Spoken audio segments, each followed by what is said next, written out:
أعوذ بالله من الشيطان الرجيم بسم الله الرحمن الرحيم يا أيها الذين آمنوا استعينوا بالصبر والصلاة إن الله مع الصابرين صدق الله. حضور انور صلی اللہ علیہ وسلم کو مدینہ طیبہ میں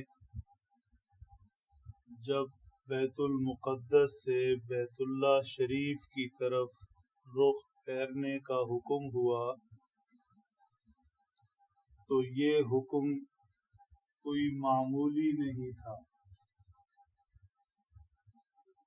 ظاہر میں تو صرف نماز کا بیت المقدس کے بجائے بیت اللہ کی طرف رخ کر کے پڑھنا تھا.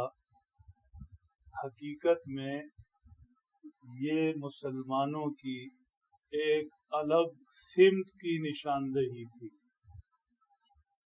مسلمان حضرت ابراہیم علیہ السلام کے پیروکار ہیں، ان کی ملت پر ہیں، بیت اللہ شریف کی ولایت متولی ہونے کے دعوے دار ہیں.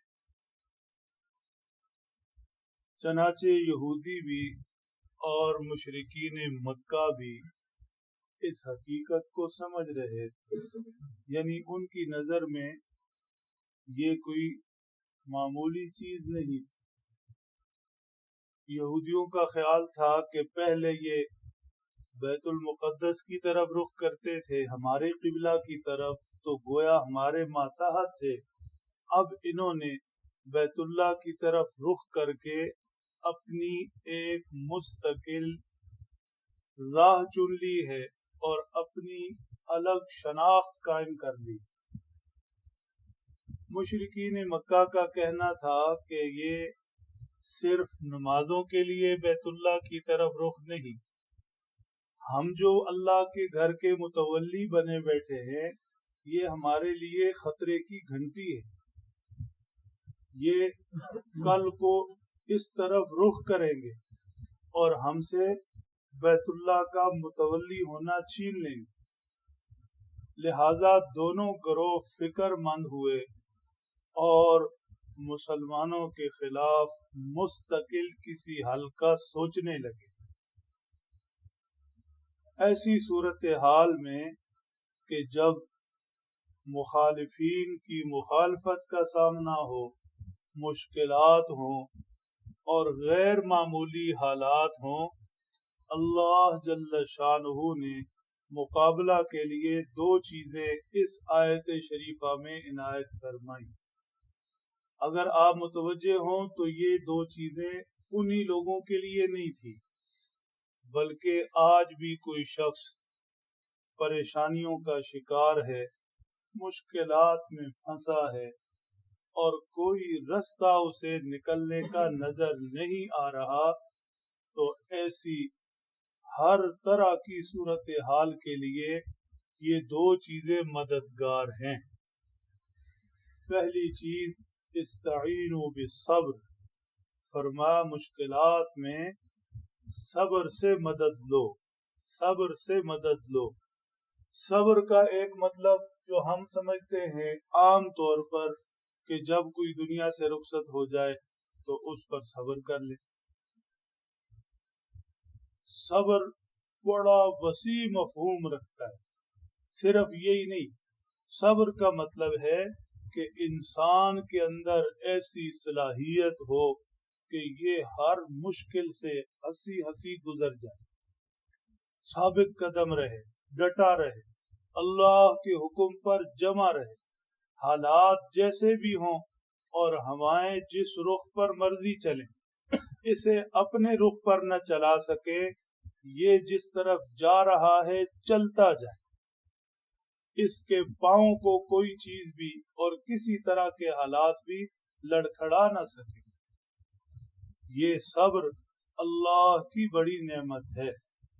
مشکل میں، کسی ضرورت میں घबराहट में अगर इंसान हौसले वाला नहीं, साबित कदम नहीं, तो एक परेशानी तो वो होती है जिसमें पड़ा है, और दूसरी परेशानी ये बन जाती है घबरा रहा है, अब क्या करे, किधर जाए। और अगर बंदा हौसले वाला है, साबित कदम, सब्र वाला है, तो मुश्किल जो पड़ी है हंसी खुशी उसे झेलता है और निकलने का कोई ना कोई रास्ता ढूंढ लेता है। क्यों? हवास कायम है।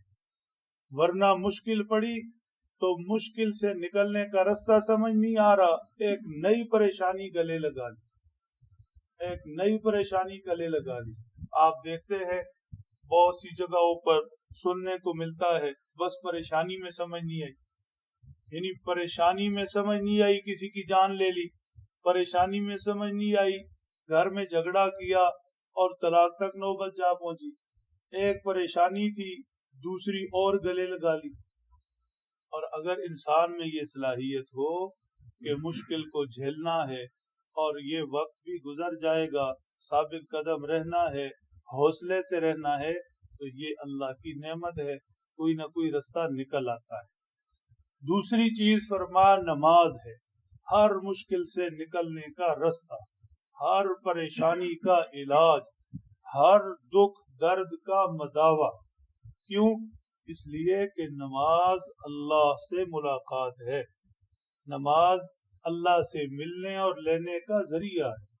नमाज को मोमिन की मेराज कहा गया। ईमान वाला जब नमाज पढ़ता है तो जैसे ये मेराज के सफर पर है, अल्लाह से मुलाकात कर रहा है, अल्लाह से बराह रास्त गुफ्तगू कर रहा है। तो जिसे अल्लाह के दरबार में 5 वक्त रसाई हो, इसके रास्ते में क्या मुश्किलात ठहर सकती है।